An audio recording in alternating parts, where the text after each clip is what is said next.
Você já parou para pensar por que o mundo inteiro parece sempre voltar os olhos para o Oriente Médio quando o assunto é guerra, profecias e conflitos internacionais?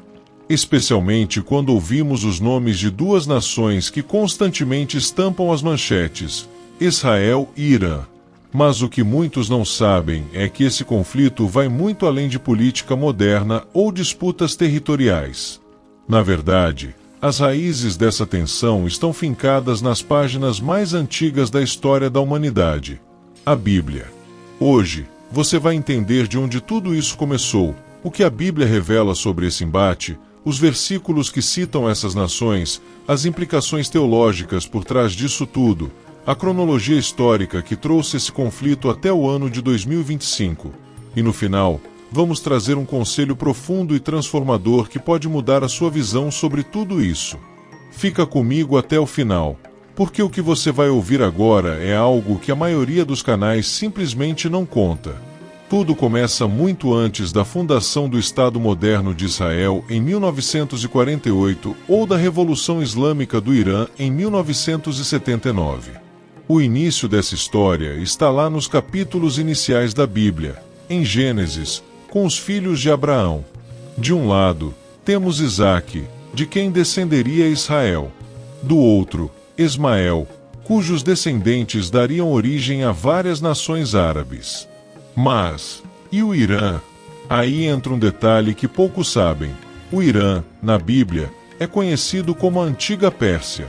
Sim, quando você lê livros como Daniel, Esther ou Esdras, a palavra Pérsia está lá, fazendo referência direta ao território que hoje chamamos de Irã. Daniel capítulo 10, versículo 13, por exemplo, menciona o príncipe do reino da Pérsia, numa clara alusão a forças espirituais envolvidas nos destinos daquela nação. Já em Esther, o próprio rei Assuero governava o imenso Império Persa. Essa conexão bíblica é essencial para entendermos a profundidade espiritual por trás dos conflitos atuais.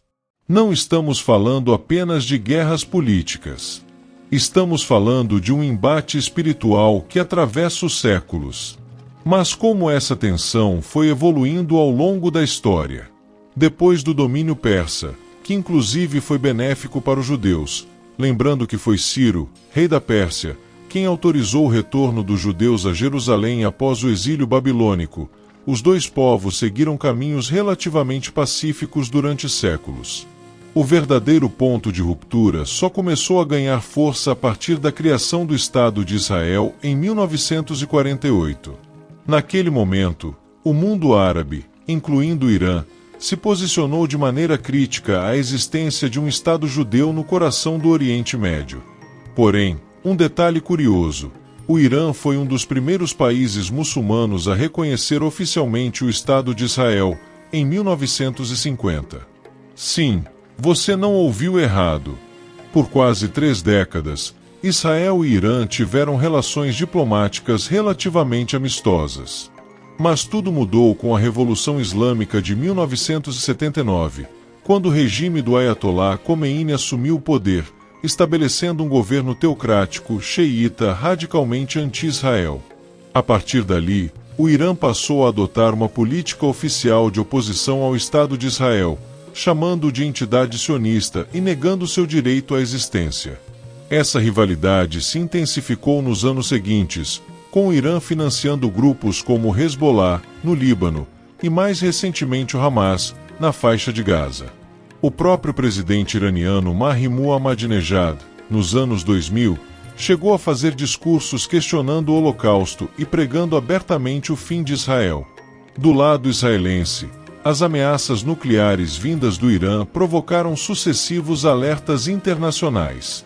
E aqui entramos numa outra camada profética que poucos percebem, Ezequiel 38 e 39. Esses capítulos falam sobre a guerra de Gog e Magog. Embora o texto não cite explicitamente o Irã, ele menciona a Pérsia como um dos aliados que marchará contra Israel nos últimos dias. E olha só que detalhe interessante. Essa aliança é descrita junto com nações como a Etiópia e a Líbia, o que muitos estudiosos interpretam como um bloco de nações anti-Israel que se uniriam num futuro conflito global.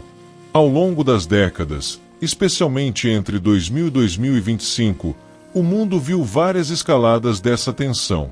Em 2010, os programas nucleares do Irã já estavam sob forte escrutínio internacional, levando a sanções econômicas severas. Israel, por sua vez, realizou ataques cibernéticos, como a famosa Operação Stuxnet, que atrasou significativamente o programa nuclear iraniano. Em 2020, a morte de Qasem Soleimani, um dos generais mais poderosos do Irã, em um ataque dos Estados Unidos com provável apoio de Israel, aumentou ainda mais a tensão entre os dois países. Já em 2023 e 2024, os ataques entre Israel e Hezbollah, apoiado pelo Irã, se intensificaram. Até chegarmos ao ano de 2025, quando serviços de inteligência de ambos os países continuam monitorando um possível ataque direto de Israel contra instalações nucleares iranianas, caso Teherã avance na produção de armas atômicas. Agora, vamos falar de teologia, porque esse é o verdadeiro centro nervoso dessa história. Quando olhamos para as profecias bíblicas, especialmente no livro de Ezequiel e em Zacarias 12, percebemos que Jerusalém se tornaria um cálice de tontura para todas as nações ao redor. Em outras palavras, a cidade de Jerusalém seria um ponto de conflito geopolítico e espiritual nos últimos tempos. E veja só, é exatamente o que estamos vendo agora. Os ataques, as ameaças e as alianças militares parecem cumprir o que a Bíblia já havia previsto há milhares de anos. Outro texto importante é Isaías 17, que fala sobre a destruição de Damasco, capital da Síria, um dos principais aliados do Irã. Muitos estudiosos acreditam que esse evento pode ser um gatilho para um conflito ainda maior entre Israel e os aliados do Irã. Quer saber um detalhe que poucos sabem? Existem até estudiosos que relacionam a expressão Reis do Oriente, citada em Apocalipse capítulo 16, versículo 12, ao bloco de nações que inclui o Irã, como parte de uma coalizão que marchará contra Israel durante o Armagedon. Isso significa que, para quem crê na Bíblia, o que está acontecendo hoje não é apenas política internacional, é cumprimento profético em tempo real. Agora me responde, como não ficar arrepiado diante disso tudo? Mas, o que a Bíblia aconselha em meio a tudo isso? Como devemos reagir diante desses conflitos que parecem se agravar a cada dia? Em Mateus 24, Jesus nos alerta sobre guerras, rumores de guerras e conflitos entre nações como sinais do fim dos tempos. Porém, ele também nos ensina a não sermos tomados pelo medo. Em vez disso, o conselho bíblico é claro: devemos estar espiritualmente preparados.